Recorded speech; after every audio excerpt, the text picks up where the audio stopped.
کلام مقدس میں سے آج ہم سب کے لیے پڑھوں گی پیدائش کی کتاب اس کا 7واں باب اور اس کی پہلی 2 آیات. The book of Genesis chapter 7 verses 1 and 2.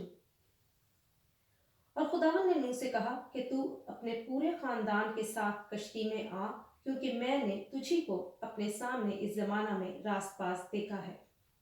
کل پاک جانوروں میں سے 7 نر اور ان کی مادہ، اور ان میں سے جو پاک نہیں ہیں 2 نر اور ان کی مادہ اپنے ساتھ لے لینا. آمین. بچا لینے والے اور نجات بخشنے والے خداوند یسوع المسیح کے قدوس اور بابرکت نام میں آپ سب کو ہارون خان اور ماریہ خان کا سلام. پروگرام راہ، حق اور زندگی میں آپ سب کو خوش آمدید.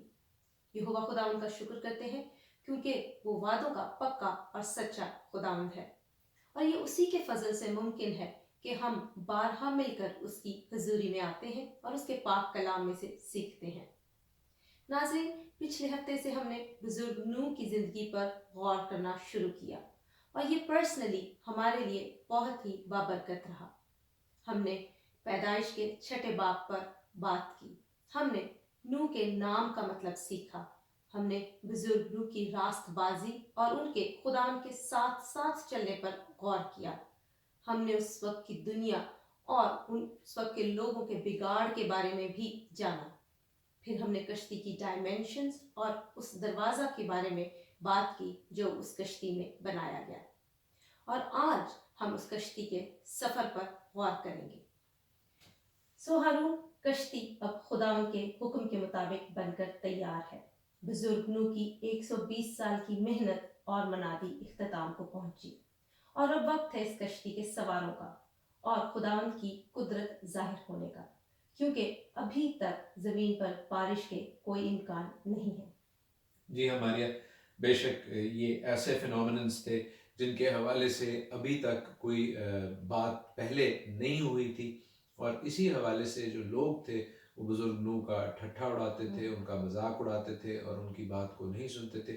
اور اسی حوالے سے بزرگ نوح کا جو ایمان ہے اس کی تعریف کی گئی ہے عبرانیوں کے خط میں. اگر ہم عبرانیوں کا خط اس کا 11واں باب اور 7ویں آیت پڑھیں تو ہمیں پتہ چلے گا کہ یہ چیزیں جن کے حوالے سے بزرگ نوح کہہ رہے تھے، طوفان، شدید بارش، یہ ایسی چیزیں تھیں جو پہلے اس وقت کے لوگوں کو ایکسپیرینس نہیں تھی. اور اسی وجہ سے لکھا ہے، ایمان ہی کے سبب سے نوح نے ان چیزوں کی بابت جو اس وقت تک نظر نہ آتی تھی ہدایت پا کر خدا کے خوف سے اپنے گھرانے کو بچاؤ کے لیے کشتی بنائی، جس سے اس نے دنیا کو مجرم ٹھہرایا اور اس راست بازی کا وارث ہوا جو ایمان سے ہے. آمین. ہم نے پچھلی قسط میں، پچھلے پروگرام میں بزرگ نوح کے ایمان کے حوالے سے بات کی، لیکن یہاں پر ہم یہ چیز بھی دیکھ رہے ہیں کہ وہ فینومیننز، وہ رین، وہ فلڈ پہلے نہیں ہوئے تھے. اس لیے کہ ہم بعد میں پڑھتے بھی ہیں کہ خدا نے جو قوس قزح ہے یعنی رینبو ہے اس کے عہد کو بعد میں باندھا. تو اگر فضا میں پانی نہیں تھا، اس سے پہلے رینبو نہیں ہوئی تھی، تو ہم اس سے یہ اخذ کر سکتے ہیں کہ اس وقت تک بارش کا اور اس طرح طوفان کا کانسیپٹ موجود نہیں تھا. پھر ہم یہ بھی دیکھتے ہیں کہ اس خوبصورت کشتی میں، اس آرک میں، اس باکسڈ کشتی میں بزرگ نوح اور ان کا خاندان ہی نہیں بلکہ بہت سے چرند اور پرند بھی موجود تھے، بلکہ ہر ایک جانور اپنی اپنی نسل، اپنی اپنی ترتیب کے مطابق موجود تھا.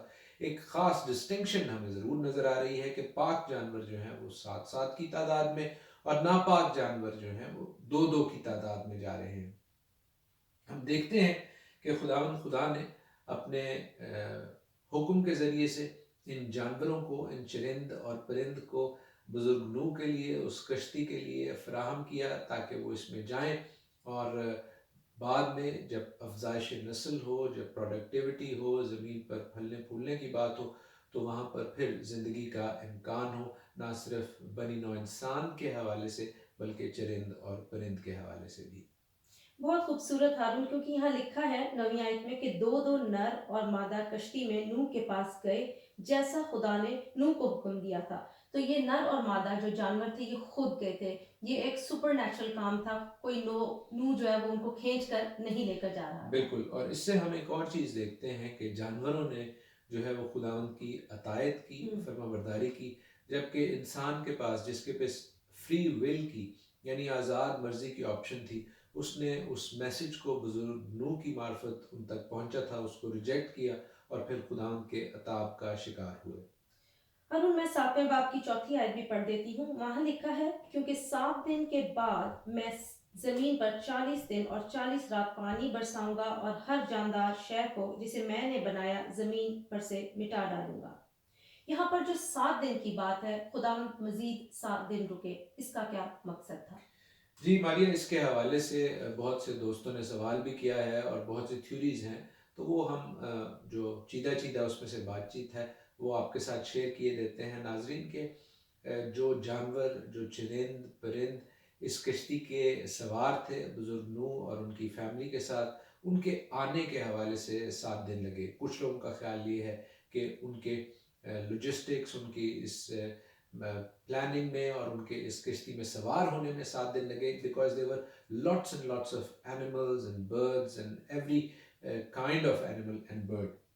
ایک اور جو خیال ہے وہ یہ ظاہر کیا جاتا ہے کہ بزرگ متوسلہ جو کہ بائبل مقدس کے وہ شخصیت ہیں جن کی عمر سب سے زیادہ ہے، یعنی 969 سال 969 ایئرس، جو کہ بزرگ نوح کے دادا تھے، ان کی جو ہے وہ ڈیتھ اس سال میں ہوئی۔ اور یہ چیز جو ہے میتھمیٹیکلی پروون ہے، میں نے خود بھی اس کو لکھ کر دیکھا ہے، کیونکہ ان کی زندگی کا جو 969 ایئر تھا وہ بزرگ نوح کی زندگی کا 600واں سال تھا، 600 ایئر تھا۔ تو خدا نے بزرگ نوح کو ان کی مورننگ کے لیے، اپنے دادا کی جو وفات ہوئی تھی اس کے لیے 7 دن دیے، اور اس کے بعد جو ہے یہ سیلاب آیا۔ تو یہ تمام خیالات ہیں جو مختلف روایات، مختلف ٹریڈیشنز اور مختلف انٹرپریٹیشنز میں کیے جاتے ہیں، جو میں نے آپ کے ساتھ شیئر کیے ہیں۔ ہارون یقیناً خداوند اپنے جو ٹائمنگ ہے اس کے ساتھ بہت زیادہ پریسائز ہیں۔ پھر ہم دیکھتے ہیں کہ 40 دن اور 40 رات پانی برسا، یہ 40 دن ہی کیوں؟ 40 دن اور 40 رات، 40 کا جو عدد ہے وہ بائبل مقدس میں بارہا استعمال ہوا ہے، ہم اسے بارہا دیکھتے ہیں۔ جیسے 40 سالوں تک جو ہے وہ بنی اسرائیل بیابان میں پھرے، اور پھر جو ہے ہم دیکھتے ہیں کہ وہ ملک کنعان میں گئے۔ 40 دنوں تک خداوند یسوع مسیح نے فاقہ کیا اپنی زمینی خدمت کے آغاز سے پہلے۔ پھر ہم دیکھتے ہیں کہ 40 دنوں تک ننوا کے لوگوں نے توبہ کی اور خداوند کے پاس واپس مڑے، اور 40 کے حوالے سے کئی اور جو ہے مختلف اشارے، کنائے، ریفرنسز موجود ہیں۔ Why 40 days؟ 40 کا جو عدد ہے وہ بائبل مقدس میں جہاں جہاں استعمال ہوا ہے وہ پریپریشن کے لیے، وہ تیاری کے لیے، وہ پاکیزگی کے لیے یوز ہوا ہے۔